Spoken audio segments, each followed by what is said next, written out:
বিসমিল্লাহির রহমানির রহিম। আলহামদুলিল্লাহ রাব্বিল আলামিন ওয়াসসালাতু ওয়াসসালামু আলা রাসূলিল্লাহ। রব্বি রব্বি ইশরাহ লি সাদরি ওয়া ইয়াসসির লি আমরি ওয়াহলুল উকদাতাম মিন লিসানি ইয়াফকাহু কাওলি আম্মা বাদ। আসসালামু আলাইকুম রহমতুল্লাহ বারকাতু সবাই।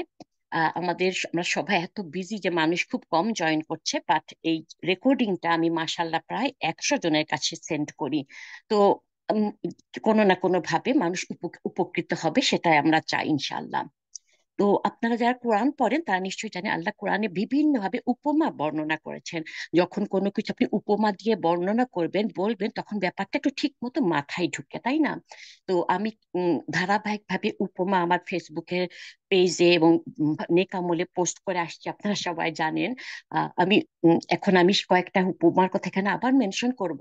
অলরেডি আপনারা হয়তো শুনেছেন বা মনে আছে বা ভুলে গেছেন, বাট আমি আবারও আমার লেকচারের স্বার্থে ওগুলা এখানে উল্লেখ করছি।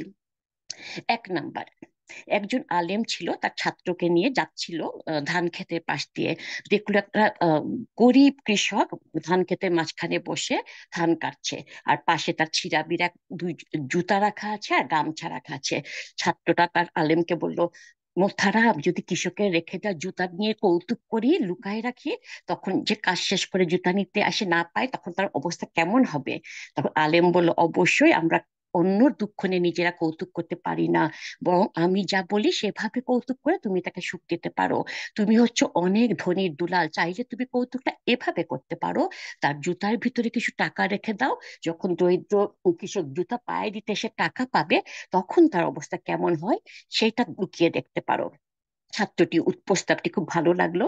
সে দুইটা জুতার ভিতরে একটু টাকা রেখে ঝোপের আড়ে লুকিয়ে থাকলো।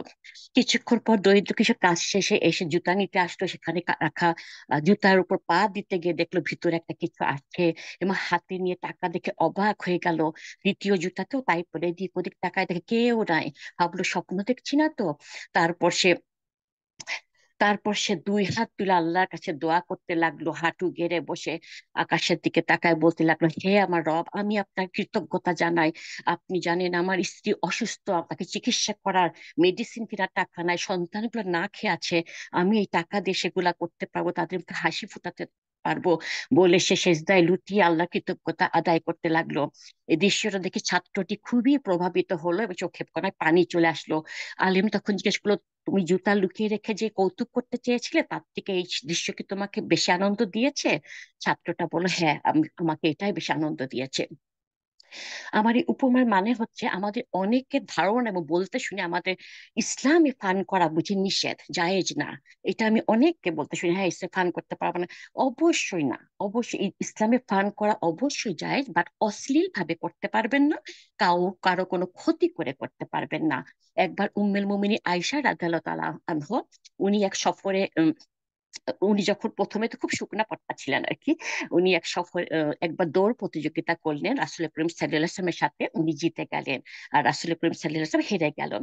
অনেক পরে আবার যখন আয়েশা রাদিয়াল্লাহু তাআলা একটু একটু হেলদি হয়ে গেলেন, তখন আবার তারা দৌড় প্রতিযোগিতা করলো, তখন রাসূল করিম সাল্লাল্লাহু আলাইহি ওয়াসাল্লাম জিতে গেলেন এবং বললেন, এটা হচ্ছে গতবারের শোধবোধ।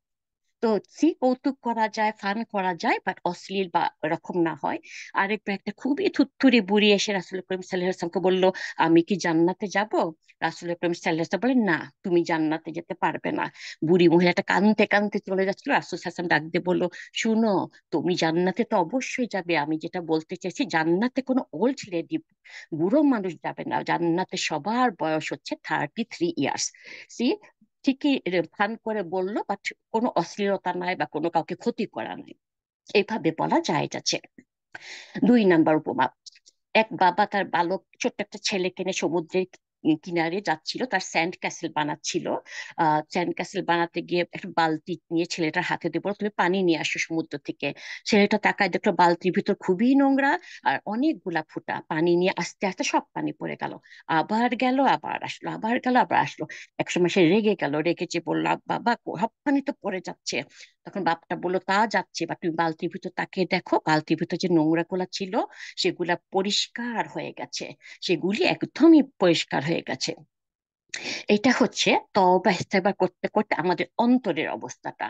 আমরা যখন তওবা ইস্তেগফার করতে থাকবো, আমাদের অন্তরের ভিতরটা ঠিক এভাবেই মুছে ধুয়ে মুছে যাবে। রাসূল করিম সাল্লাল্লাহু আলাইহি ওয়াসাল্লাম বলেছে, কিছু মানুষ ইস্তেগফার করতে করতে সকল গুনাহ মাফে নিষ্পাপ অবস্থায় পৃথিবীতে ঘুরতে থাকে। সুবহানাল্লাহ। সূরা মুজাম্মিলে আয়াত নাম্বার 20 আল্লাহ বলেছেন, আল্লাহ নির্দেশ দিয়েছেন তোমরা ক্ষমা প্রার্থনা করো আল্লাহর কাছে, আল্লাহ ক্ষমাশীল পরম দয়ালু। আল্লাহ সূরা হিজরের 49 নম্বর আয়াতেও বলেছেন, ক্ষমাশীল বলে ঘোষণা করে বলেছেন, আমার বান্দাদের জানিয়ে দাও যে আমি নিশ্চয় অত্যন্ত ক্ষমাশীল ও অপরিসীম দয়ালু। সূরা মায়েদার 74 নম্বর আয়াত আল্লাহ বলেছেন, এরপরেও কি তারা আল্লাহর দিকে ফিরে আসবে না, তওবা করবে না এবং তার কাছে ক্ষমা প্রার্থনা করবে না? অথচ আল্লাহ ক্ষমাশীল আর দয়াবান। সূরা জুমারের 53 নম্বর আয়াত, এটা আমার অনেক প্রিয় আয়াত, অনেকবার বলেছি আপনাদেরকে। আল্লাহ বলেছেন, হে বলো হে আমার বান্দারা, তোমরা যারা নিজেদের উপর জুলুম করেছো আল্লাহ অনুগ্রহ থেকে নিরাশ হইও না, আল্লাহ সকল পাপ ক্ষমা করে দিবেন, তিনি তো ক্ষমাশীল পরম দয়ালু। সুবহান আল্লাহ। আল্লাহ পাক কোরআনে অনেকবার অনেক ভাবে এভাবে বলেছেন।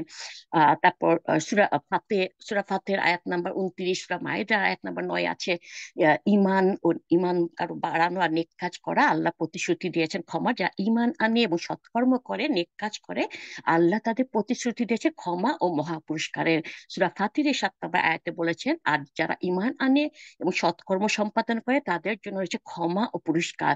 সূরা বাকারার 199 আয়াত আল্লাহ বলেছেন, আল্লাহর কাছে ক্ষমা প্রার্থনা করো, নিশ্চয় আল্লাহ ক্ষমাশীল ও দয়াবান। সূরা নিসার 110 নম্বর আয়াত আল্লাহ বলেছেন, যে কেউ দুষ্কর্ম করে অথবা নিজের জীবনের প্রতি অবিচার করে অতঃপর আল্লাহর কাছে ক্ষমা প্রার্থী হয়, সে আল্লাহকে ক্ষমাশীল ও দয়ালু পাবে। সূরা মুহাম্মদের 19 নম্বর আয়াত আল্লাহ বলেছেন, ক্ষমা প্রার্থনা করো তোমার জন্য এবং মুমিন নর নারীদের পাপের জন্য, আল্লাহ তোমাদের গতিবিধি অবস্থান সম্পর্কে অবগত আছেন। আমরা তাহলে কি বুঝলাম? আল্লাহ বারবার বারবার আমাদেরকে আশ্বাস দিয়েছেন যে ক্ষমা প্রার্থনা করো, আমি ক্ষমা করে দেব, আমি ক্ষমাশীল। সুবহান আল্লাহ। নেক কাজ করার কথা বলা হয়েছে, ঈমান আনা, নেক কাজ করা। আর দেখেন এটাও বলেছে ক্ষমা প্রার্থনা করো তোমার জন্য এবং মুমিন নর নারীর জন্য। সবসময় আমি একা জান্নাতে যেতে চাবো, আল্লাহ আমাকে মাফ করো না, আল্লাহ আমাকে মাফ করো, সমস্ত মুমিন মুসলিম নন নারীদেরও মাফ করে দাও, এভাবে সবাইকে নিয়ে দোয়া করবেন। ফেরেশতারা তখন আপনার জন্য দোয়া করবে। আলহামদুলিল্লাহ। আপনি যদি 1 কোটি মানুষের জন্য দোয়া করেন, 1 কোটি বার ফেরেশতা আপনার জন্য দোয়া করবে।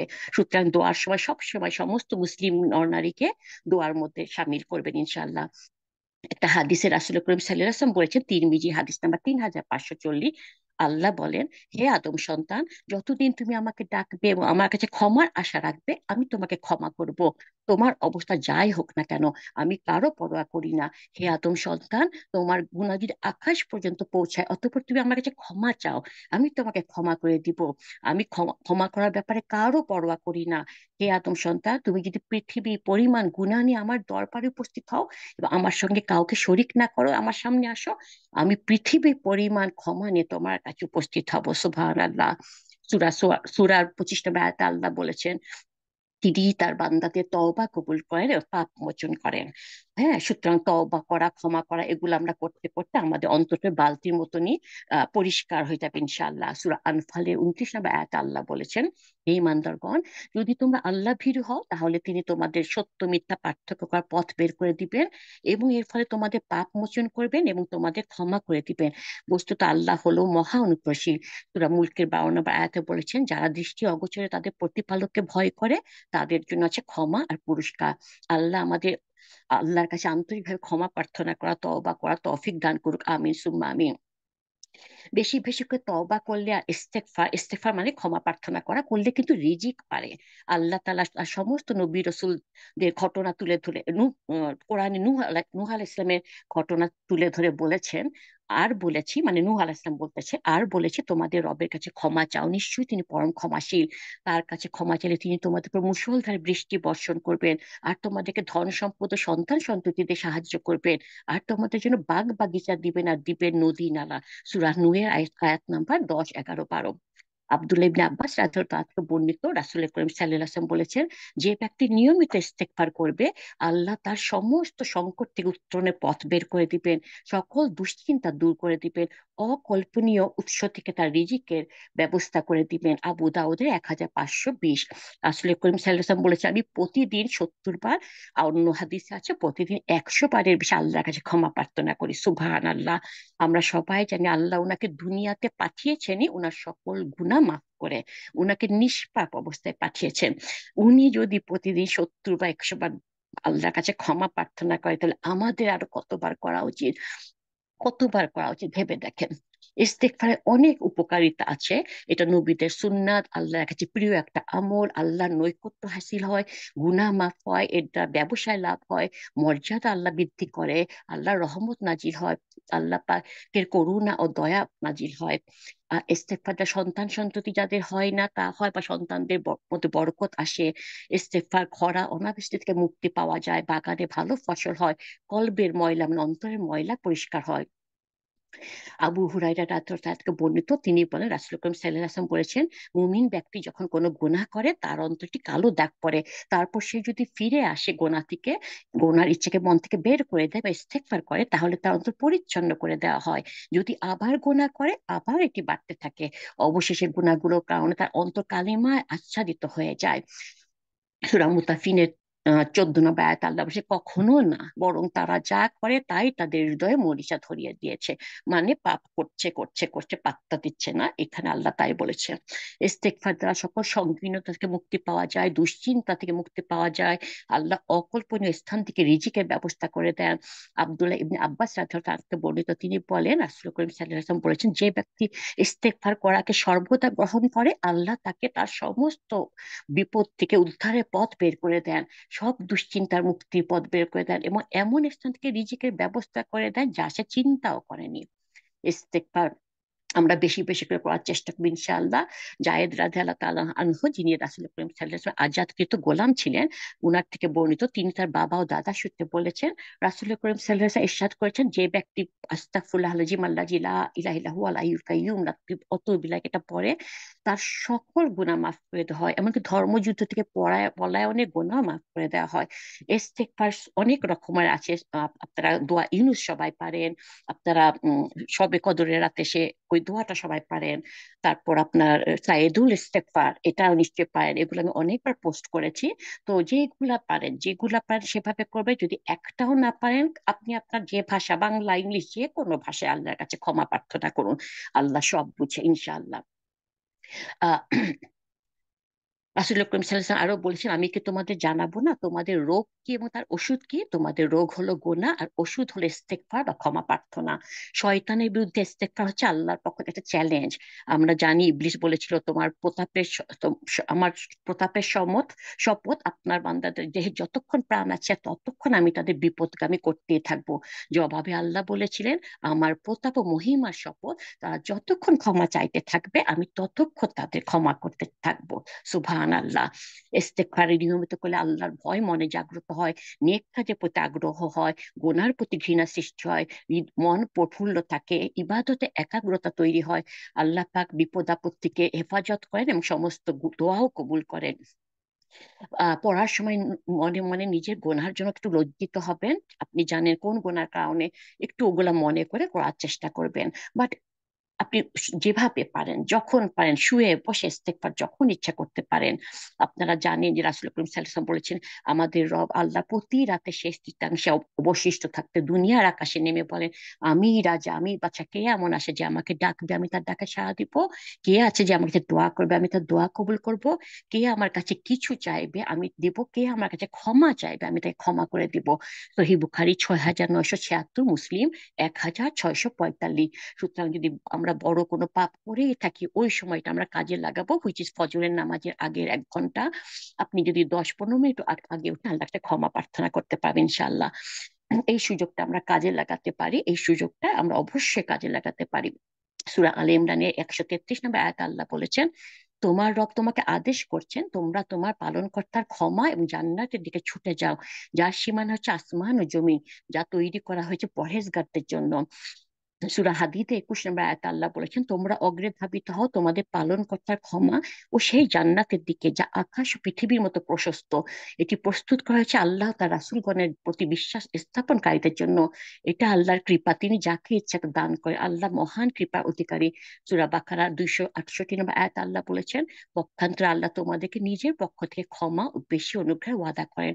সূরা আনকাবুতে 58 নম্বর আয়াতে বলেছেন, যারা বিশ্বাস স্থাপন করে এবং নেক কাজ করে, আমি অবশ্যই তাদের জান্নাতে সুউচ্চ প্রাসাদে স্থান দিব, যার তলদেশে নদী সমূহ প্রবাহিত, সেখানে তার চিরকাল থাকবে। কত উত্তম পুরস্কার! সুবহান আল্লাহ। আমরা বুঝলাম যে আমাদের প্রতিদিন যতবার সম্ভব ক্ষমা প্রার্থনা করা উচিত, ইনশাল্লাহ। 3 নাম্বার উপমা হচ্ছে, একটা জাহাজ ডুবে গেল, একটা 3 বন্ধু সমুদ্রের কিনারে এসে বেঁচে গেল। তাদের পা খালি, গায়ে কাপড় নেই, কোনো মতে তারা বেঁচে গেল। তারা জঙ্গলে হাঁটছে হাঁটছে হাঁটছে, দেখে একটা বিরাট বড় টানেল, অন্ধকার। তো এই টানেলের মধ্যে উকি দিয়ে দেখলো অনেক দূর আলো দেখা যাচ্ছে, মানে টানেলের ওই পাশে আলো আছে আর কি। তো তারা তখন 3জনই ওই টানেলের মধ্যে ঢুকে হাঁটা শুরু করলো, খালি পা যেহেতু। তাদের পায়ের তলায় মাঝে মাঝে চোখা কি জানি বেঁধে বেঁধে যাচ্ছিল পাথরগুলা। তো প্রথম বন্ধুটা খুব রেগে গেল, বলো ফুরে এমনি জাহাজ ডুবি হলো, এমনি এই অবস্থা, তার মধ্যে আবার গোদের উপর বিস্ফোরা হইতেছে, রেগে গেল। দ্বিতীয় বন্ধুটা বলল, ইস, পাটা কেটে যাচ্ছে, নিশ্চয়ই এখান থেকে যারাই যায় তাদেরও এই অবস্থা হয়, আহারে, এইটা ভাবলো। তৃতীয় বন্ধুটা ভাবলো, ইস, যারা আমাদের পরে যাবে তাদের পাও কেটে যাবে, তার থেকে আমি পাথরগুলো একটু কুড়ায় নি, সামনে যেয়ে জঙ্গলে ফেলে দিব। সে হাত দিয়ে যেখানে খোঁচা লাগছিল পাথরগুলা তুলে তুলে পকেটে ভরতে লাগলো। অবশেষে তারা যখন টানেলের বাইরে আসলো, তখন তাকাই দেখলো তার পকেটে যে পাথরগুলা ফেলতে গিয়ে দেখলো ওগুলা পাথর না, ওগুলা মহামূল্যবান পাথর। ডায়মন্ড আছে, এমারেল্ড আছে, রং বেরঙের পাথর, ফিরোজা পাথর আছে, সব অত্যন্ত দামি দামি, কেভের মধ্যে যেগুলা থাকে সেই পাথর। তো সে খুশিতে আটখানা হয়ে গেল, যে কিছুই উঠাই নাই, উঠাতে পারে না, উল্টা আরো কমপ্লেন করেছে আল্লাহর কাছে। সে তো হা হা হা হা উত্তেজ করতে লাগলো। আর যে আফসোস করেছিল বাট কিছু নেয় নাই, সেও রীতিমতন হুতাশ করতে লাগলো। আর এই বন্ধুটা যে অনেকটি উঠিয়েছে, তারপর সে ভাবলা, হারে আমি আরো কেন উঠালাম না, আরো কেন উঠালাম না। ঠিক এইভাবে আমরা দুনিয়াতে যা কিছু কালেক্ট করব সেগুলো আখেরাতে কাজে লাগবে, না হলে আফসোস করতে হবে। এই যে প্রথম জন বা দ্বিতীয় জন ভাবছিল এই পাথরগুলো কুড়াবো কেন, তৃতীয় জন কিন্তু সেটা ভাবেনি। ছোট ছোট আমলের বেলায় আমরা পাত্তা দিই না। যেমন আপনি মসজিদে বসে আছেন, হঠাৎ দেখলেন কেউ একজন একটা ন্যাপকিন ইউজ করেছিল, সেটা মাটিতে পড়ে আছে, আপনি পাত্তাই দিলেন না। অথচ আপনি সেই ন্যাপকিনটা তুলে ট্রাশে ফেললেন, আপনার একটা সাদাকা হলো, সুবহানাল্লাহ।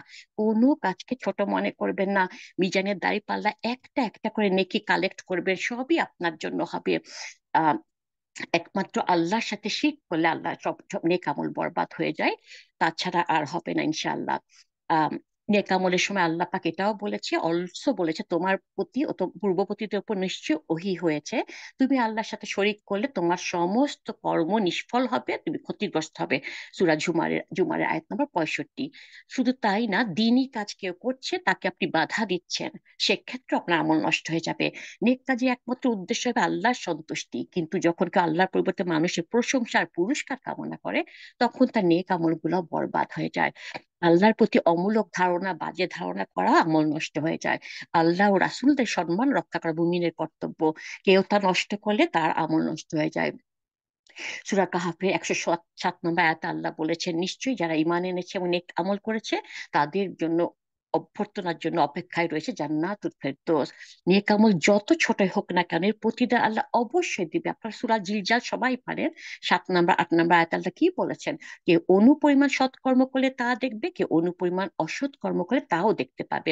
রাসূল করিম সাল্লাল্লাহু আলাইহি ওয়াসাল্লাম বলছেন, বুখারীর হাদিস নাম্বার 6540-এ, জাহান্নামের আগুন থেকে বাঁচো খেজুরের একটা টুকরা দান করে হলেও বা একটা ভালো কথার বিনিময়ে। আমরা জানি এই নেক আমলের পুরস্কার শুধু আখিরাতে না, দুনিয়াতেও আল্লাহ দিবে, দুনিয়াতেও আল্লাহ দিবে।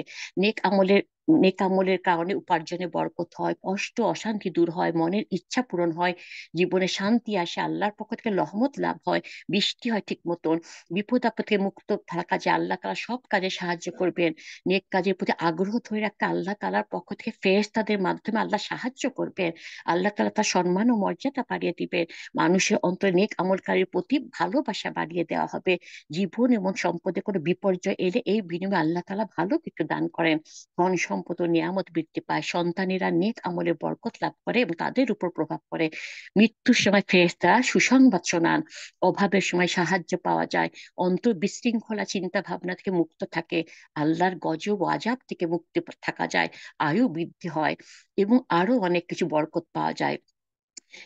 অলসো নেক কাজের উসিলা দিয়ে দোয়া করা ইসলামে বৈধ। মনে করেন আমি আজকে একটা নফল রোজা রেখেছি, আমি আল্লাহকে দোয়া করলাম, ইয়া আল্লাহ আমি এই রোজাটা রেখেছি আপনার সন্তুষ্টির জন্য, এর উসিলে আপনি আমার গুনাহ মাফ করে দেন। আপনি কোনো সাদাকা করলেন, ইয়া আল্লাহ এই সাদাকার উসিলে আমার গুনাহ মাফ করে দেন। এভাবে উসিলা করা উসিলায় বলা জায়েজ আছে। শুধু আমরা কি বুঝলাম ওই তিন বন্ধুর মতো কোন বন্ধুটা আপনি হতে চান? প্রথম বন্ধুটা যে আল্লাহর কাছে কমপ্লেন করলো, পা কেটে গেল এমনিতেই, সে হবে, নাকি মাঝখানের বন্ধুটা যে ভেবে যাচ্ছে ভালো কথা বাট করছে না আলসিমি করে বা পাত্তা না দিয়ে, আর দ্বিতীয় বন্ধুটা যেটা একটা অত্যন্ত ভালো মনে কাজটা করলো, সেই কিন্তু জয়ী হলো। সুতরাং আমরা চেষ্টা করব যতটা পারি নেক নেক আমল করা ইনশাআল্লাহ। 4 নাম্বার উপমা। একটা বৃদ্ধ মহিলা প্রতিদিন এক মসজিদের সামনে ভিক্ষা করতো। একদিন নামাজ শেষ, আপনারা অনেকে এগুলো হয়তো জানেন, আমি নেক আমলে পোস্ট করেছি, হয়তো আপনাদের কাছে বিরক্তি লাগতে পারবে, সরি, বাট লেকচারের স্বার্থে আমার আমার বলতে এগুলাই চয়েস করলাম আর কি। তো বৃদ্ধা মহিলা প্রতিদিন মসজিদ এখানে ভিক্ষা করতো। একদিন নামাজ শেষে ইমাম সাহেব বাইরে বেরোসে জিজ্ঞেস করলেন, আপনি কেন ভিক্ষা করেন? আপনি তো ভালো পরিবারের মহিলা, আপনার ছেলেও তো অনেক ভালো আয় করে। তখন মহিলা বলে, আপনি তো জানেন আমার স্বামী মারা গেছে, আর আমার ছেলে একটাই, যে সে আবার 8 মাস যাবত বিদেশে থাকে। সে আমাকে টাকা দিচ্ছিল, এরপর টাকা শেষ হয়ে গেছে, এখন আমার ভিক্ষা করা ছাড়া কোনো উপায় নাই। ইমান বলল, কেন? সে কি আর আপনাকে টাকা পাঠায় না? বৃদ্ধা বলল, না, কিন্তু সে আমাকে প্রতি মাসে ছোট একটা রঙিন ছবি পাঠায়, আমি সেগুলো আদর করে দেয়ালে সাটিয়ে রেখেছি।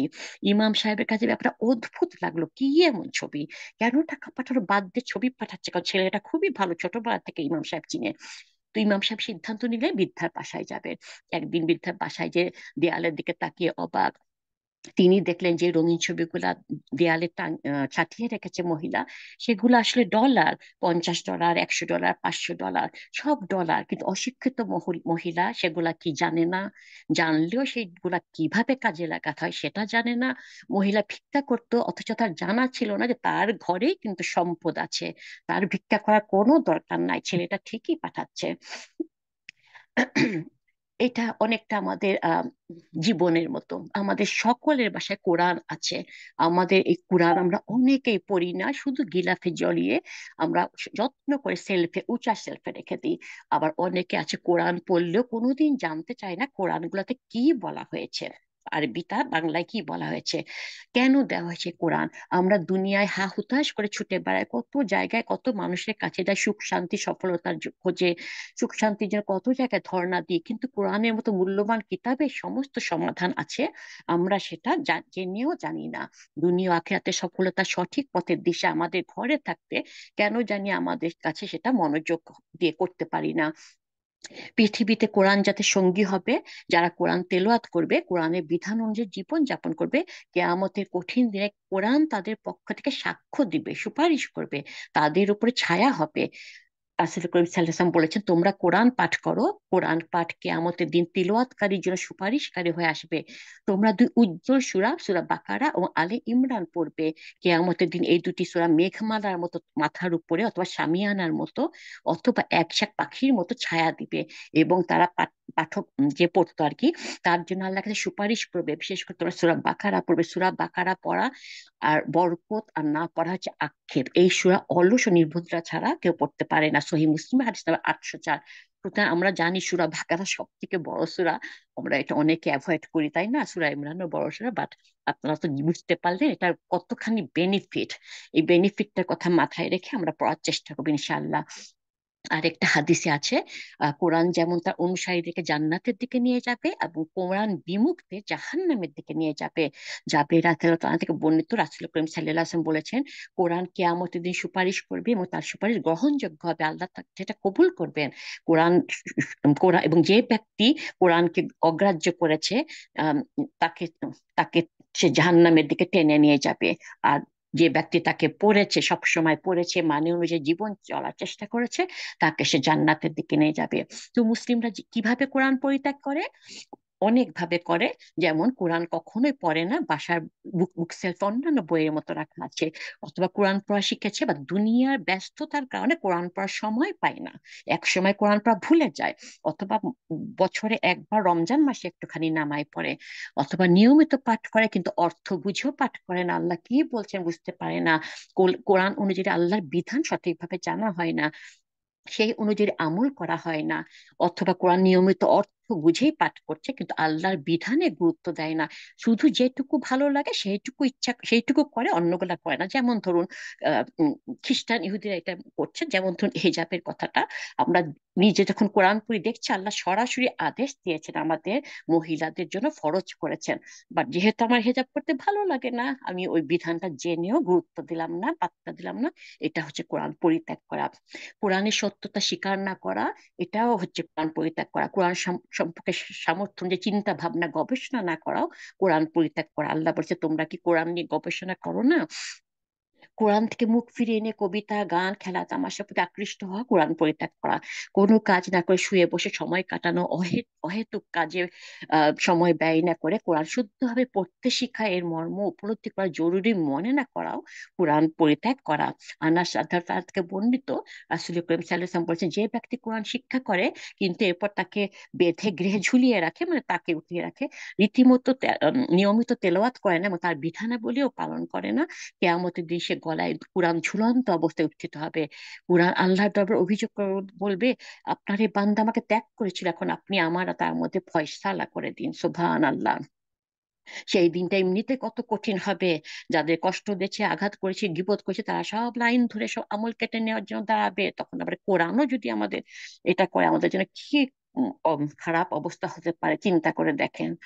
আল্লাহ বলেছেন, নিশ্চয়ই এই কোরআন বিশ্ব জাহানের রবের পক্ষ থেকে অবতীর্ণ করা হয়েছে। সূরা আস-শুআরা আয়াত নম্বর 192। রাসূল করিম সাল্লাল্লাহু আলাইহি ওয়াসাল্লাম বলেছেন, যে ব্যক্তি রাতে কোরআনের 10টি আয়াত তিলাওয়াত করবে তাকে গাফেল ও অবহেলাকারীদের মধ্যে গণ্য করা হবে না। আমরা সবাই জানি রাতে ঘুমাবার আগে কি কি পড়ার কথা, সুন্নাত আর কি, মোটামুটি সবাই জানি ইনশাআল্লাহ। একটা হচ্ছে সূরা মুলক। সূরা মুলক যে রাতেই পড়তে হবে তা না, সারাদিনে যে কোনো সময় পড়া যায়, বাট রাসূল করিম সাল্লাল্লাহু আলাইহি ওয়াসাল্লাম এশার পর পড়তেন। সূরা মুলক হচ্ছে 30 আয়াত। সূরা নাস, সূরা ফালাক, সূরা ইখলাস তিনবার তিনবার করে পড়ে মোট 45টি আয়াত। সূরা কাফিরুন একবার পড়তে হয়, 6টি আয়াত। আয়াতুল কুরসি একবার, 1টি আয়াত। আর সূরা বাকারা শেষ 2টি আয়াত। এগুলি সব পড়লে কতটি আয়াত হয়ে যায় জানেন তো? 84টা আয়াত। সুবহানাল্লাহ, 84টা আয়াত। আর আমি যেটা করি মাঝে মাঝে সূরা ফাতিহা দুই একবার পড়ে ফেলে 100 করে ফেলি। সব সময় না, মাঝে মাঝে এটা করি। তো এইগুলা যদি পড়েন রীতিমতো, আলহামদুলিল্লাহ, অন্তত কোরআন আমাদের পরিত্যাগ করেছে বলে আমাদের কমপ্লেন করবে না ইনশাআল্লাহ। আমরা আমরা এই আমলগুলা করার তৌফিক দান আল্লাহ আমাদের করুন। আমরা যারা কোরআন সব সময় পড়ার চেষ্টা করি ইনশাআল্লাহ। আর যারা কোরআন প্রায় একদম ভুলে গেছেন, শিখে নেবার চেষ্টা করবেন। তাও যদি সম্ভব না হয়, আপনি কোরআনের যেই সূরাগুলি পারেন সেই সূরাগুলা কোরআন খুলে, যেমন সূরা ফাতিহা তো অবশ্যই পারেন, সূরা ফাতিহাটা খুলে আঙ্গুল দিয়ে দেখে দেখে পড়তে থাকুন। সূরা ফালাক, নাস আঙ্গুল দিয়ে দেখবেন কিছুদিন পর হরফ গুলা চেনা হয়ে যাবে। একটু চেষ্টা করলেই পারবেন, চেষ্টা না করলে তো হবে না। সহিহ বুখারী হাদিস নাম্বার 5087, রাসূল করিম সাল্লাল্লাহু আলাইহি ওয়াসাল্লাম বলেছেন, তোমাদের মধ্যে সর্বোত্তম ওই ব্যক্তি যে নিজে কোরআন শিখে এবং অন্যকে শেখায়। আমরা সবসময় কোরআন পড়ার চেষ্টা করবো ইনশাআল্লাহ। 5 নাম্বার, একজন খুব বিজ্ঞ আলিম ছিল। তার কাছে অনেক ছাত্র পড়তে আসতো। যখনই কোনো নতুন ছাত্র আসতো তখন তিনি তাদেরকে পরীক্ষা নিতেন। তিনি কিছু পাখি পালতেন আর পাখিগুলাকে একটা কথা শিক্ষা দিয়েছিলেন। কথাটি হলো, শিকারি আয়েগা, দানা ডালেগা, জাল বিছায়েগা, ফাসনা নেহি। অর্থাৎ শিকারি আসবে, খাবার দিবে, জাল পাতবে, ফেঁসে যেও না। যখনই নতুন কোনো ছাত্র আসতো, আলিম তাকে কিছু দানা দিয়ে একটা জাল দিয়ে বসতো, যাও ওই গাছের নিচ থেকে কিছু পাখি ধরে নিয়ে আসো। পাখিগুলা সেই মানুষটাকে, ছাত্রটাকে দেখা মাত্র এই বলে গান গেতে শুরু করতো, শিকারি আয়েগা, দানা ডালেগা, জাল বিছায়েগা, ফাসনা নেই। তখন বেশিরভাগ ছাত্র হতভম্ব হয়ে যেত, কেউ কেউ ভয় পেয়ে যেত, কেউ কেউ অবাক হয়ে যেত যে পাখিগুলা এত চালাক, সব জানে, শিকারি আসবে, দানা দিবে, জাল পাতবে, সব জানে। তারা সব ফিরে চলে আসতো, সবাই ফিরে চলে আসতো না ধরে। কিন্তু যদি কোনো ছাত্র জাল পাততো আর দানা দিত, তবে দেখতো পাখিগুলা মুখে ওই কথা বলছে ঠিকই, কিন্তু দানা খেতে আসছে আর জালে ফেসে যাচ্ছে। অর্থাৎ তাদের মুখের কথা তাদের কোনো কাজে আসছে না। এই পাখিগুলো আসলে কি বলছে তারা সেটা নিজেরাই জানে না। পাখিগুলা জানে না শিকারি কি জিনিস, জাল কি জিনিস, ফাসনা কি জিনিস। তারা মুখে যতই গান গাক না কেন, তাও জালে ফেসে মৃত্যু ডেকে আনছে। আজকের জামানায় আমাদের অবস্থাও যেন ঠিক অনেকটাই পাখিদের মতো হয়ে গেছে। আমরা মুখে লা ইলাহা ইল্লাল্লাহ সাক্ষ্য দিচ্ছি ঠিকই, কিন্তু আমরা এর মর্ম জানি না।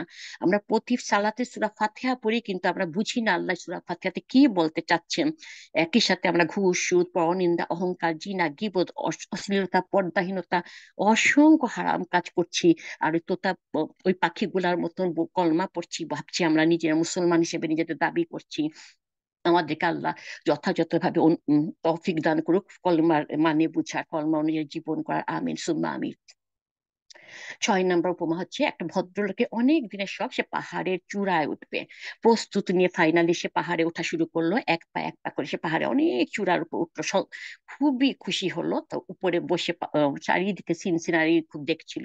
সন্ধ্যা পর্যন্ত সে উপভোগ করলো। তারপর সন্ধ্যা অন্ধকার হওয়া শুরু করে সে পাহাড় থেকে নামতে শুরু করলো। হঠাৎ বেকায়দায় পা ফেলার জন্য পা ফসকে গেল। সে সাই সাই করে নিচের দিকে পড়তে লাগলো, পড়ছে পড়ছে আর আতঙ্কে সে শেষ, বুঝতে পারছে তার জীবন সে এক্ষুনি মারা যাবে, এক্ষুনি মাটিতে বাড়ি লেগে শরীর চূর্ণ বিচূর্ণ হয়ে যাবে। অনেক কথা মনে আসতে লাগলো। ঠিক সেই সময় তার শরীরের দড়ি তার সাথে একটা হ্যাচকা টান পড়লো। মানে পাথরের কোনায় বা কোনো গাছের মধ্যে দড়িটা আটকায় গেল। শরীরটা তার আর নিচে না পড়ে থেমে গেল। সে একটা পিপিলিকার মতো ঝুলে থাকলো, আতঙ্কে কষ্টে ভয়ে গলা ফাটায় চিৎকার করলো, ইয়া আল্লাহ আমাকে বাঁচাও, ইয়া আল্লাহ আমাকে বাঁচাও। শূন্য থেকে একটা আওয়াজ আসলো, আমার কাছে কি চাও? সে বললো, আমি বাঁচতে চাই, আমাকে বাঁচাও। তখন আওয়াজটা বললো, দড়িটা কেটে ফেলতে হবে। লোকটা বললো, মাথা খারাপ, দড়ি কেটে ফেলবো মানে? অসম্ভব। দড়ি কেটে জোর করে মৃত্যুটা ডেকে আনবো? সে দড়ি কাটলো না। ঘুটঘুটে অন্ধকারে সারা রাত ওইভাবে ঝুলে রইলো। প্রচন্ড শীতকাল ছিল। পরদিন সকালবেলা স্থানীয় পাহাড়ি লোকরা তাকে খুঁজে পেলো, ঠান্ডায় জমে আকশাট হয়ে দড়ি ঝরে ঝুলে রয়েছে এক ব্যক্তি। প্রাণের কোনো চিহ্ন নাই তার শরীরে। সারা রাত ঝুলেছিল, শোচনীয় অবস্থা বেচারার। অথচ কি আশ্চর্য, সে ঝুলে আছে মাটির থেকে মাত্র 4 ফুট উপরে। দড়িটা কেটে ফেললে, লাফ দিলে সে দিব্যি বেঁচে থাকতে পারতো। এটা একটা কাল্পনিক গর্ত, এটা একটা মির্জা ইয়াওয়ার বেগে একটা বয়ে পড়েছিলাম। লেখক এটা দিয়ে তাওয়াক্কুলের সংজ্ঞা বুঝিয়ে দিয়েছেন। মানে আল্লাহর উপর তাওয়াক্কুল করে সে দড়িটা কাটতে পারতো। সে আল্লাহর উপর তাওয়াক্কুল করতে, ভরসাটা পুরা করতে পারেনি।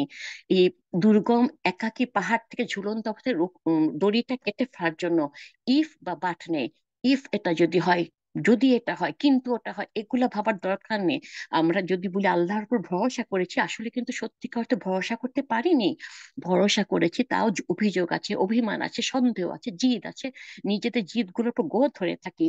এই ব্যক্তি যেমন দড়ির মতো আমাদের জিদ গুলা এই ব্যক্তির দড়ির মতো আমাদের জিদ গুলা ধরে ঝুলে থাকি। এখানে দড়িটা রূপক অর্থে ব্যবহার করা হয়েছে গুনাহ বা হারাম কাজকে রিপ্রেজেন্ট করতে। আর গায়েবী আওয়াজকে রূপক অর্থে ধরা হয়েছে আল্লাহর আদেশ আদেশ হিসাবে। আল্লাহর উপর ভরসা করে আমরা যদি হারাম কাজগুলো ছাড়তে না পারি, পরিমাণে দুর্ভোগটা আমাদেরই হবে। আমরা ভাবি যেটা ইসলামের নিষেধ, সেটা না করে তো অনেক সুযোগ মিস করব, দুনিয়ার মজা মিস করব, হেজাব পরে গেলে ফ্যাশন করা মিস করব, সুধীর ব্যাংকে চাকরি না করলে কি করবো, কেমনে বড় লোক হবো, ইত্যাদি ইত্যাদি ইত্যাদি। অথচ আল্লাহর কথা শুনে হারাম কাজগুলো ছেড়ে দিতে পারলে মাত্র 4 ফুট দূরত্বে সাফল্য আর পবিত্র হালাল আনন্দ আমাদের জন্য অপেক্ষায় থাকে। এই ভরসাটুকু আমরা করতে পারি না। আমরা মনে করি আমি যা চাচ্ছি সেটাই বুঝি ঠিক, সেভাবে চাওয়া উচিত। অথচ আমাদের জ্ঞান অনেক সামান্য, আল্লাহর জ্ঞান অসীম এবং নিখুঁত। এই ব্যক্তি যে চিন্তা করলো মাথা খারাপ, দড়ি কেটে ফেলবো মানে অসম্ভব। অথচ সে দড়ি কেটে ফেলার মধ্যে তার জন্য শান্তি, কল্যাণ ছিল, জীবন ছিল। আমরাও বুঝি না যে এই মুহূর্তে যে ঘটনা আমাদের জীবনে ঘটছে, কিছু কিছু ঘটনা আমাদের সবার কম বেশি, কেউ কেউ খুব কষ্ট পাচ্ছেন, ভাবছেন হায় আল্লাহ এটা কি অবস্থা। বাট এগুলা নেগেটিভ চিন্তা না করে পজিটিভলি চিন্তা করতে হবে, আল্লাহ অবশ্যই আমাদের জন্য ভালো কিছু চিন্তা করেন। যেহেতু আমাদের তাওয়াক্কুলটা নির্ভেজাল না, তাই নেগেটিভ চিন্তাগুলো মাথা থেকে যেতে পারে না, আর অন্তর প্রশান্তি পায় না। অভিযোগ না করে আল্লাহর শুকরিয়া আমাদের আদায় করা উচিত। তাওয়াক্কুল করা মানে মেনে নেওয়া আমার জ্ঞানের চাইতে আল্লাহর জ্ঞান অনেক বড়। ইব্রাহিম আলাইহিস সালাম তাওয়াক্কুল করে যখন আগুনে ঝাঁপ দিয়েছিলেন, আল্লাহ তার জন্য আগুনকে প্রশান্তি কয় শীতল করে দিয়েছিলেন। হাসবুনাল্লাহ ওয়া নি'মাল ওয়াকিল, আল্লাহ আমার জন্য যথেষ্ট, এটা যেন অন্তরে আমরা পরিপূর্ণভাবে ধারণ করতে পারি। আল্লাহ সে তৌফিক আমাদের দান করুক, আমিন সুম্মা আমিন। 7 নাম্বার, ব্যাংকে এসে একটা থুতথুড়ি বুড়ি মহিলা ব্যাংকের ম্যানেজারকে বললো, আমি কিছু টাকা ব্যাংকে রাখতে চাই। ম্যানেজার জিজ্ঞেস করলো, কত আছে? বুড়ি বললো, 25 লাখের মতো। ম্যানেজার আকাশ দিকে পড়লো, বললো, কি? আপনার কাছে এত টাকা আছে? একটু বুড়ি মহিলা স্বাভাবিক, আপনি কি কাজ করেন জিজ্ঞেস করলো। বুড়ি বললো, তেমন কিছু করি না খোকা, আমি এটা সেটা বিভিন্ন খেলায় বিভিন্ন কথাতে বাজি লাগায়। আর বাজি দেখে আমি এই টাকা আর্ন করেছি। ম্যানেজার বলে, শুধু বাজি লাগিয়ে এত টাকা জমিয়েছো? তাজ্জব ব্যাপার। বুড়ি বলে, তাজ্জবের কিছুই নাই খোকা, আমি এক্ষুনি 1 লাখ টাকা বাজি ধরে বলতে পারি যে তোমার মাথায় ফলস চুল লাগানো। ম্যানেজার সাথে সাথে হেসে ফেললো, বলে, না না না দিদা, আমি মোটেও এটা ফলস চুল না, আমি এখনো যথেষ্ট যুবক আছি, এটা আমার নিজের চুল, এটা ফলস চুল না। বুড়ি বললো, তাহলে লাগবে বাজি? ম্যানেজার মনে মনে ভাবলি, বুড়ি তো পাগল মনে হচ্ছে। যাই হোক, 1 লাখ টাকা তো আমি পেতে পারবো, বুড়ি তো 25 লাখ টাকা আছে। আর তার মাথায় যেহেতু রিয়েল চুল, তো সাথে সাথে সে রাজি হয়ে গেল। তো বুড়ি বলল, ঠিক আছে, যেহেতু 1 লাখ টাকার ব্যাপার, আর তো কেউ যেন আমাকে ঠকাতে না পারে, তাই আমি কাল সকাল 11টা আমার উকিল নিয়ে আসবো, এবং তার সামনে প্রমাণ করা হবে। আপনি রাজি? ম্যানেজার বলে, অবশ্যই রাজি। ম্যানেজারের সারা রাত টেনশনে ঘুম আসলো না, সকালবেলায় বুড়ি এসে তার চুল টেনে 1 লাখ টাকা পেয়ে যাবে। তো পরের দিন সকালে বুড়ি উকিল নিয়ে এসে 11টার দিকে ম্যানেজার কেবিনে উপস্থিত, বলে, আপনি রেডি? ম্যানেজার বলে, একদম রেডি। বুড়ি বলে, যেহেতু প্রমাণের দরকার, তাই আমি আমার উকিলের সামনে আপনার মাথার চুলটা টেনে প্রমাণ করতে চাই চুলটা আসল না নকল। ম্যানেজার ভাবলো, এটা তো করতেই হবে, তাহলে সে কেমনে জানবে। রাজি হয়ে গেল। বুড়ি ম্যানেজারের পাশে এসে এসে তার চুল ধরে জোরে জোরে টানতে শুরু করলো। আর ঠিক সেই সময় বুড়ির সাথে আসা উকিলটা সে দেয়ালে জোরে জোরে মাথা ঠুকতে শুরু করে দিল। ম্যানেজার বলল, আরে উকিল বাবু, আপনার কি হলো? বুড়ি হাসতে হাসতে বলল, তেমন কিছু না, শখ খেয়েছে। আসলে ওর সাথে আমি 5 লাখ টাকা বাজি ধরেছিলাম যে আজ সকাল ঠিক 11টায় শহরের সবচাইতে বড় ব্যাংকের ম্যানেজারের চুলের মুঠি ধরে টানবো। বুঝতে পারছেন, ও 1 লাখ টাকা দিয়ে দেবে ম্যানেজারকে, তার 4 লাখ টাকা বাজিতে জিতলো। এইভাবে সে বাজি বাজি করে করে টাকা ইনকাম করে। একইভাবে এক ইঞ্জিনিয়ার কিছুতেই চাকরি পেল না, একটা ক্লিনিক খুলে বসলো আর বাইরে লিখে দিল, 300 টাকায় যে কোনো রোগের চিকিৎসা করানো হয়, চিকিৎসা না হলে 1,000 টাকা ফেরত। তো একটা ডাক্তার, তার এমনি রাগ লাগছিল যে এই লোকটা তো ডাক্তার না, ইঞ্জিনিয়ার, কেন ক্লিনিক খুলছে। তো ভাবলো যে একটা লোকটাকে পরীক্ষা করি, আর 1,000 টাকা রোজগার করার সুযোগ। সে ক্লিনিকে গেল আর বলল, আমার কোনো জিনিস খেতে গেলে তাতে আমি কোনো স্বাদ পাই না। তো ইঞ্জিনিয়ার নার্সকে বলল, 22 নাম্বার বক্স থেকে ওষুধ বার করে 3 ফোঁটা খাইয়ে দাও। নার্স খাইয়ে দিল। রুগী তখন, মানে রুগী মানে ডাক্তারটা আর কি, রুগী বলল, আরে এটা তো পেট্রোল। ইঞ্জিনিয়ার বলে, কংগ্রাচুলেশন, দেখলেন তো আমার ক্লিনিকের কামাল, আপনি টেস্টটা জিভে বুঝতে পেরেছেন, আমার 300 টাকা ফি দিয়ে দেন। ডাক্তারটা খুব রেগে গেল, ভাবলো একে কেমনে হোক টাইট করতে হবে। তাই কিছুদিন পর আবার ক্লিনিকে এলো। বললো, ডাক্তার সাহেব, আমার মেমোরি অনেক কমে গেছে, আমি কিছুতেই মনে করতে পারি না। ইঞ্জিনিয়ার তখন নার্সটাকে ডেকে বলল, হিনাকে সে 22 নাম্বার বক্স থেকে 3 ফোঁটা খাইয়ে দাও। রুগী বলল, কিন্তু স্যার, ওটা তো স্বাদ ফিরে পাওয়ার ওষুধ। ইঞ্জিনিয়ার বলল, দেখলেন তো, ওষুধ খাওয়ার আগে আপনার মেমোরি ফিরে এসেছে, দিন আমার 300 টাকা দিন। এবার ডাক্তার অনেক রেগে গেল, এবং কিছুদিন পর আবার আসলো, এসে বলে, স্যার, আমার দৃষ্টিশক্তি একদম কমে গেছে, আমি খুব ঝাপসা দেখছি।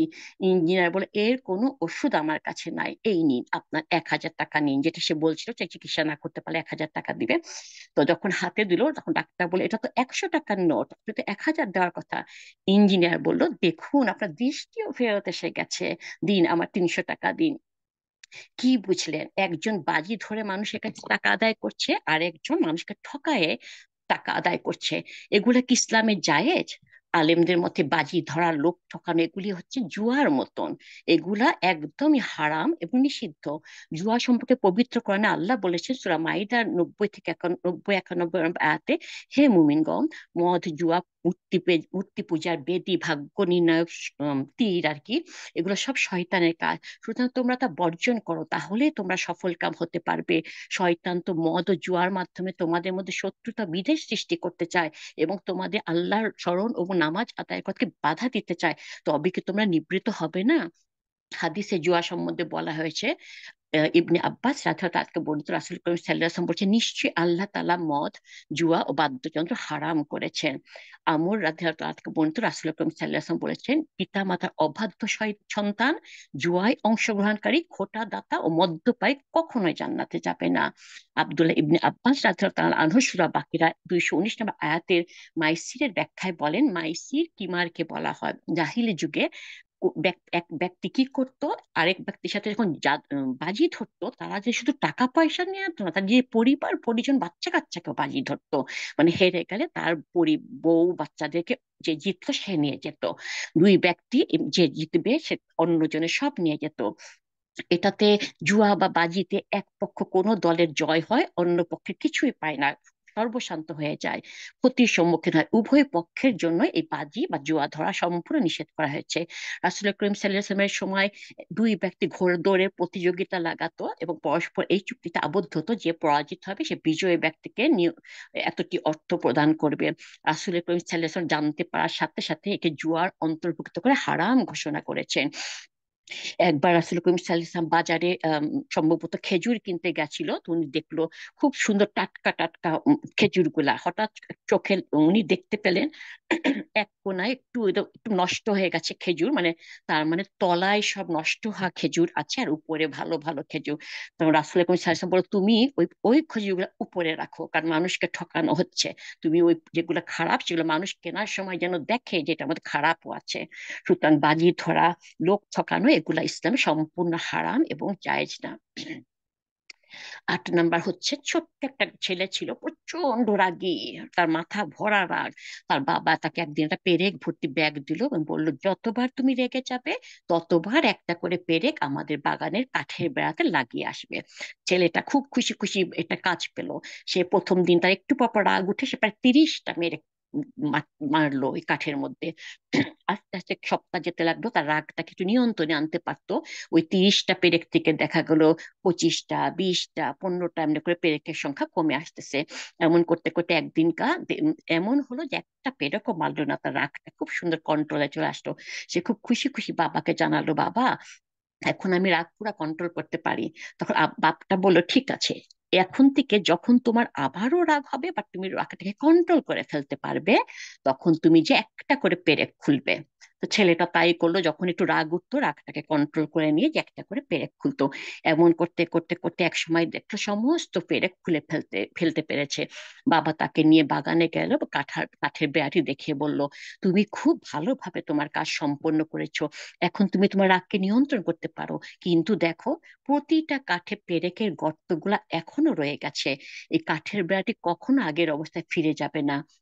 যখন তুমি রেগে গিয়ে কাউকে কিছু বলো, তখন তার মনে ঠিক এমন একটা আঁচড় পড়ে যায়। তাই নিজের রাগ নিয়ন্ত্রণ করতে শিখো। মানসিক ক্ষত অনেক শারীরিক ক্ষতের চেয়েও অনেক বেশি ভয়ঙ্কর।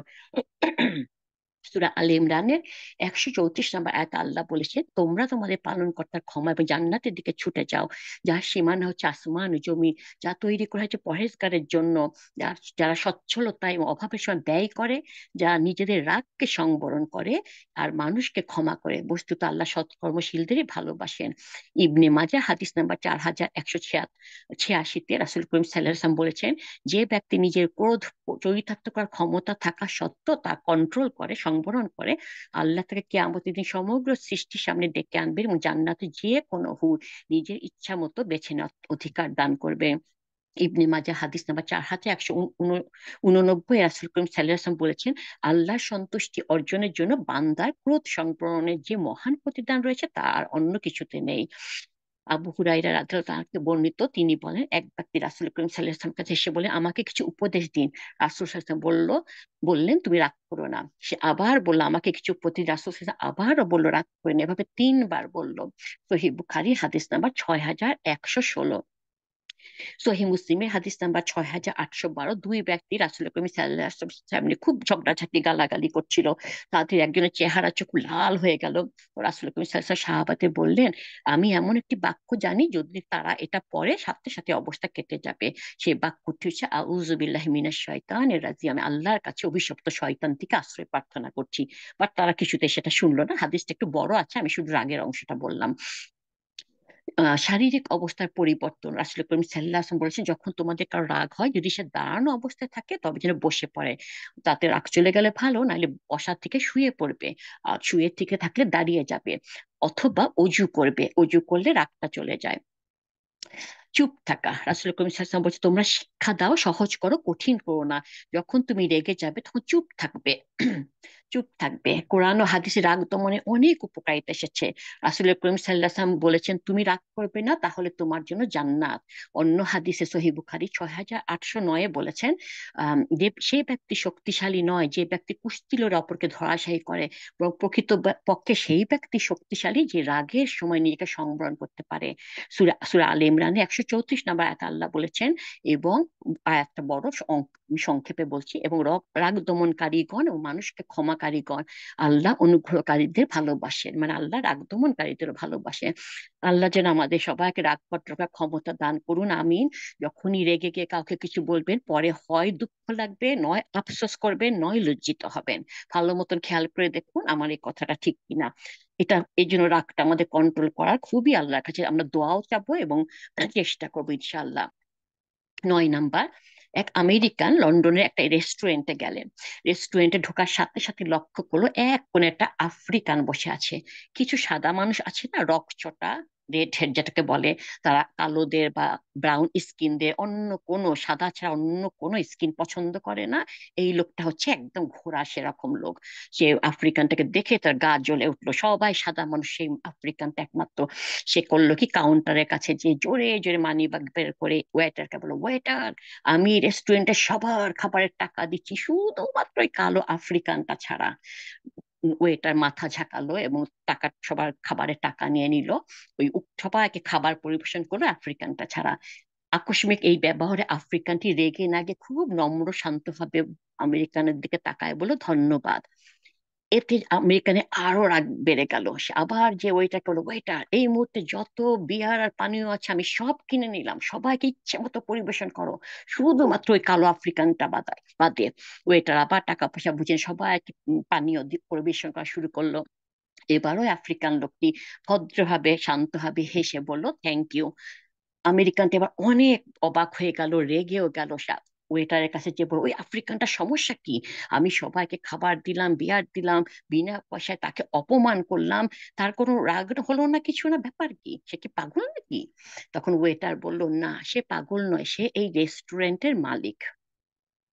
আমাদের সমাজে এমন অনেক লোক আছে যারা আপনার উন্নতি দেখে ক্ষতি করতে কোমর বেঁধে পিছে লেগে যাবে, কিন্তু হয়তো এটা করতে গিয়ে উল্টা আপনার জন্য ভালো কিছু করে বসবে নিজের অজান্তে, যেটাই আমেরিকানটা করেছে। আমেরিকানটা তাকে অপমান করতে গিয়ে যা করতে গেল, তাতে আল্লাহ পাক ওই কালো লোকটার রিজিক বাড়িয়ে দিল, তার ইনকাম বাড়িয়ে দিল। সুবহান আল্লাহ। আল্লাহ হচ্ছে সবথেকে উত্তম পরিকল্পনাকারী। রাসূল করিম সাল্লাল্লাহু আলাইহি ওয়াসাল্লাম বলছে, নিশ্চয়ই রিজিক বান্দাকে সেভাবে তালাশ করে যেভাবে তার মৃত্যু তাকে তালাশ করে।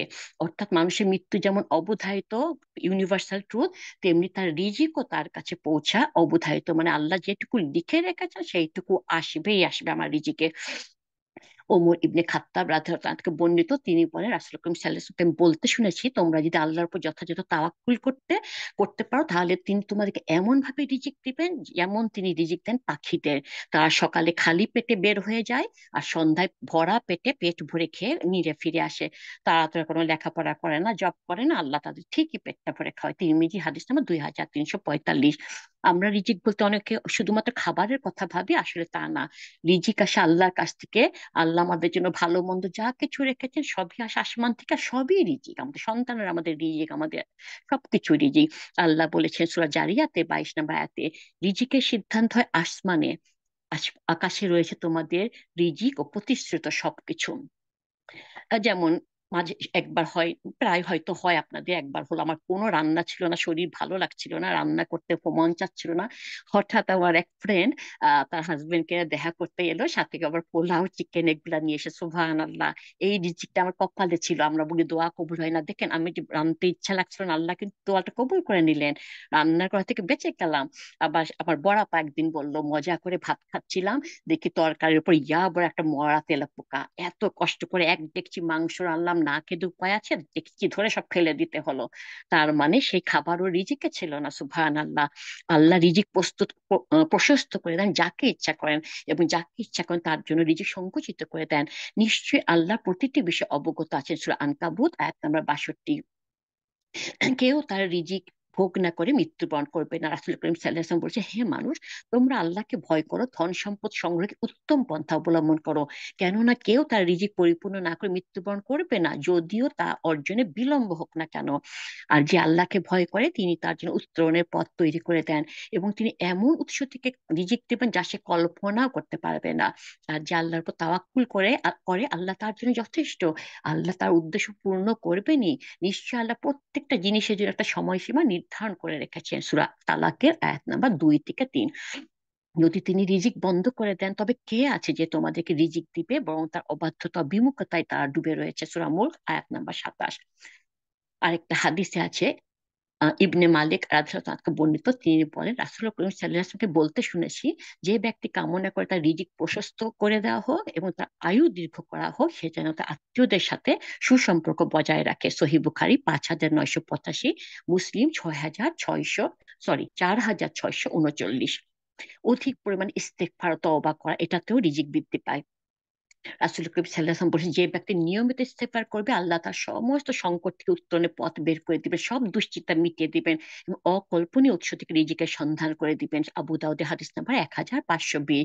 রাসূল করিম সাল্লাল্লাহু আলাইহি ওয়াসাল্লাম আরো বলেছেন, তোমাদের মধ্যে থাকা দুর্বলদের কারণে কেবল তোমাদের সাহায্য করা হয় এবং রিজিক প্রদান করা হয়। সহিহ বুখারী 2896। সূত্রে আমরা যেন অসহায় ও দুর্বলদের প্রতিও খেয়াল রাখি। আল্লাহর নিয়ামত যেন সবসময় শুকর আদায় করা, আল্লাহর কাছে যত শুকর আদায় করবে নিয়ামত তত বৃদ্ধি পাবে, এটাতে রিজিক বৃদ্ধি পাবে। আল্লাহ বলেছেন, আর যখন তোমাদের রব ঘোষণা দিলেন, যদি তোমরা শুকরিয়া আদায় করো, সরি এটা নূহ আলাইহিস সালাম বলছে, কোরআনে আয়াতটা আল্লাহ বলছেন, যদি তোমরা শুকরিয়া আদায় করো তবে আমি অবশ্যই তোমাদের বাড়িয়ে দেবো, আর যদি তোমরা অকৃতজ্ঞ হও নিশ্চয়ই আমার আযাব বড় কঠিন। সূরা ইব্রাহিমের আয়াত নাম্বার 7। না, এটা মনে হয় নূহ আলাইহিস সালামের না কি না, আমি ভুলাই ফেলছি, সরি, এটা আল্লাহ হয়তো বলছে। আমি আবার বলি, আল্লাহ বলেছেন, আর যখন তোমাদের রব ঘোষণা দিলেন, যদি তোমরা শুকরিয়া আদায় করো তবে আমি অবশ্যই তোমাদের বাড়িয়ে দিব, আর যদি তোমরা অকৃতজ্ঞ হও নিশ্চয়ই আমার আযাব বড় কঠিন। সূরা ইব্রাহিমের আয়াত নাম্বার 7। বেশি বেশি করে দরুদ পাঠ করা, এটা তো সকল মুশকিল আসান হবে ও রিজিক বাড়বে। তোফাইল ইবনে উবাই রাদিয়াল্লাহু আনহু বর্ণিত, তিনি বলেন, আমি জিজ্ঞেস করলাম, হে আল্লাহর রাসূল, আমি আপনার প্রতি অধিক হারে দরুদ পড়তে চাই, অতএব আমার দোয়ার মধ্যে আপনার জন্য দরুদের জন্য কতটুকু অংশ রাখবো? তিনি বলেন, তুমি যতটুকু চাও। কাবরাতে তার বললো, আমি 1/4 রাখবো। তিনি বললেন, তুমি যতটুকু চাও, তবে তুমি যদি বেশি পড়ো তা তোমার জন্য উত্তম হবে। তখন আমি বললাম, অর্ধেক। তিনি বললেন, তুমি যতটুকু চাও, তবে তুমি যদি আরো বেশি পড়ো তোমার জন্য আরো উত্তম হবে। তখন আমি বললাম, তাহলে 2/3। তিনি বললেন, তুমি যতটুকু চাও, যদি আরো পড়ো তার তোমার জন্য উত্তম হবে। তখন আমি বললাম, আমার দোয়ার পুরাটা জুড়ে আপনার জন্য দরুদ রাখবো।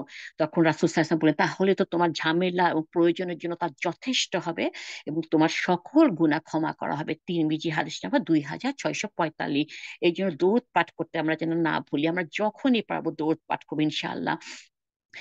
আল্লাহর রাস্তায় ব্যয় করা, সাদাকা করা, হজ উমরা করা, এগুলো রিজিক বৃদ্ধি করে। রিজিক বৃদ্ধি আরো অনেক উপায় আছে। তাকওয়া মানে আল্লাহ ভীতি।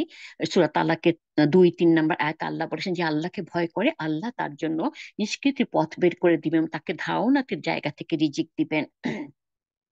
তাওয়াক্কুল, আল্লাহর উপর ভরসা করা, তাওয়াক্কুল, এটা হচ্ছে সূরা তালাকের 3 নম্বর আয়াত। যে ব্যক্তি আল্লাহর উপর ভরসা করে তিনি তার জন্য যথেষ্ট, আল্লাহ তার কাজ পূর্ণ করবে, আল্লাহ সবকিছুর জন্য একটা একটা নির্দিষ্ট পরিমাণ রেখেছেন। দান সদকা করা, আল্লাহ বলছে সূরা বাকারা 245, কে আছে আল্লাহকে উত্তম ঋণ দিবে, ফলে তিনি তা বহুগুণ বাড়িয়ে দিবেন। ক্ষমা ইস্তেগফার করা, এটা তো আগেও বলেছি সূরা নূরের আয়াতটা, যে তোমরা ক্ষমা প্রার্থনা করো, আল্লাহ অনেক কিছু বাড়িয়ে দিবেন, সন্তান সন্ততি সবকিছু। তো রিজিকের ফয়সালা হয় আসমানে। আমরা মুমিনদের কাজ হচ্ছে রিজিকের সন্ধানে আসলে আল্লাহ পাককে ভুলে না যাওয়া, বা প্রয়োজন অতিরিক্ত নিজেকে প্রত্যাশা, নিজেকে পেরেশান করে তোলা, হালাল ইনকাম বাদে হারাম কিছুতে যাওয়া, এগুলি না করা, এগুলো মুমিনের পরিচয় হতে পারে না। এইটা আমরা অনেকে ভুলতে বসেছি। কোরআনে আল্লাহ পাক পরিষ্কার বলেছেন সূরা জারিয়ার 22 নম্বর আয়াতে, আকাশে রয়েছে তোমাদের রিজিক ও প্রতিশ্রুতি সবকিছু, নভমণ্ডল ও ভূমণ্ডলের পালন কর্তার কসম, তোমাদের কথাবার্তার মতো এটা সত্য। আমরা রিজিক বাড়াতে হলে যেগুলো এতক্ষণ বললাম সেগুলো করার চেষ্টা করবো ইনশাল্লাহ। 10 নম্বর হচ্ছে, 3 বন্ধু মিলে সিঙ্গাপুরে বেড়াতে গেল। তারা যে হোটেলে উঠেছিল, তাদের হোটেলের রুমটা ছিল 75 তলায়। তো হোটেলের নিয়ম ছিল রাত 12টার পর থেকে লিফট বন্ধ থাকবে। একদিন তারা ঘুরতে বেরোলো এবং ফিরতে দেরি হয়ে গেল, এসে দেখে হোটেল লিফট বন্ধ। তারা চিন্তায় পড়ে গেল কিভাবে 75 তলায় উঠবে। পরে সিদ্ধান্ত নিল, এক বন্ধু গল্প আরম্ভ করলো। গল্প বলতে বলতে বলতে 25 তলায় হাঁপাতে হাঁপাতে উঠলো। তারপর আরেক বন্ধু, সে গল্প জানে না, সে গান জানে, সে আবার গান শুরু করলো। গান শুনতে শুনতে তারা একদম হাঁপাতে হাঁপাতে 50 তলায় আসলো। তারপর তৃতীয় জন গানও জানে না, গল্প জানে না, সে কি করবে? সে তার জীবনে ঘটে যাওয়া সুখ দুঃখের ঘটনা বলতে বলতে তারা একদম, তারা অত্যন্ত টায়ার্ড, মানে তারা শ্বাস নিতে পারছে না, এমন অবস্থায় অবশেষে 75 তলায় যে পৌঁছালো।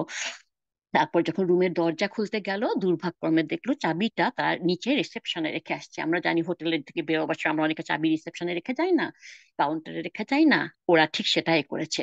তো এখন কিভাবে সম্ভব নিচে যে চাবি নিয়ে আসা, ওরা তো আর একটুও নড়তে পারছে না। এমনি ভাবে আমরা যখন আমাদের জীবনের তিনটি ধাপ পার পার করে দুনিয়ার জগৎ, কবরের জগৎ এবং হাসরের ময়দান, এগুলো সমস্ত পার করে জান্নাতের দিকে যাব, দেখবো চাবি আনিনি। চাবি হচ্ছে নামাজ, নামাজকে চাবি বলা হয়। দুনিয়ার থেকে আনতে পারিনি চাবি, তখন কি আর দুনিয়ায় ফিরে যাওয়া সম্ভব হবে? সম্ভব হবে না। আপনারা চাবির দিকে নিশ্চয়ই খেয়াল করে দিয়েছেন, কয়েকটা দাঁতের মতন থাকে, ওগুলা হচ্ছে চাবির সাথে আরো আরো অন্য ইমান এটা সেটা আরো অনেক কিছু। তো তখন আমাদের পক্ষে সম্ভব হবে না দুনিয়াতে এসে আর চাবিটা নিয়ে যাওয়া। তাই প্রতিদিন জামাতের সাথে 5 ওয়াক্ত নামাজ আদায় করব আমরা, জান্নাতের চাবিটা সাথে রাখার চেষ্টা করবো ইনশাআল্লাহ। আল্লাহ যেন আমাদের বোঝার তৌফিক দান করেন। আমি আমাদের প্রতিটি মানুষের জান্নাতুল ফেরদৌসে যাওয়ার সুযোগ রয়েছে, আমার আপনার সবার জন্য। আর সেটা কোনো দূরের জিনিস না, শুধুমাত্র মৃত্যুর জন্য ওয়েট করে আছে। মৃত্যু হওয়ার সাথে সাথে একজন জান্নাত বা জাহান্নামে চেহারা দেখতে পায়। হয় সে জান্নাতে শুয়ে আছে বাগিচায়, নইলে জাহান্নামে শুয়ে আছে কবরে। আহ আমরা সেখানে যেতে চাই কিনা, সেটা আমরা সেভাবে জীবনে অতিবাহিত করছি কিনা, সেভাবে আমরা নেকামল কালেক্ট করছি কিনা, সেটা আমরা নিজেদেরটা নিজে ভেবে দেখবো, নিজেদের নিজে প্রশ্ন করব। রাসূল সাল্লাল্লাহু আলাইহি ওয়াসাল্লাম বলছে আল্লাহ জান্নাতুল ফেরদৌসে সকল মানুষের জন্য ঘর তৈরি করে রেখেছেন। সকল মানুষ, শুধু মুসলিম না, শুধু বিশ্বাসী না, কাফের মুসলিম সবার জন্য, শুধু বিশ্বাসীদের জন্য না। তবে কিছু মানুষ ওখানে যেতে চায় না।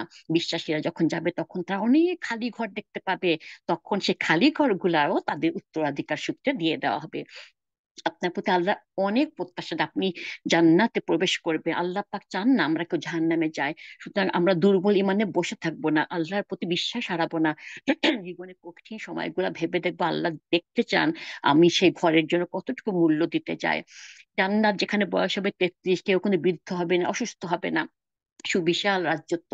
কোরআনের ভাষায় উল কাবিরা হাদিস এসেছে, সর্বশেষ প্রবেশকারী জান্নাতে প্রবেশকারী মানুষটা পৃথিবীর চাইতে 10 গুণ সমান জান্নাত পাবে, পৃথিবীর থেকে 10 গুণ।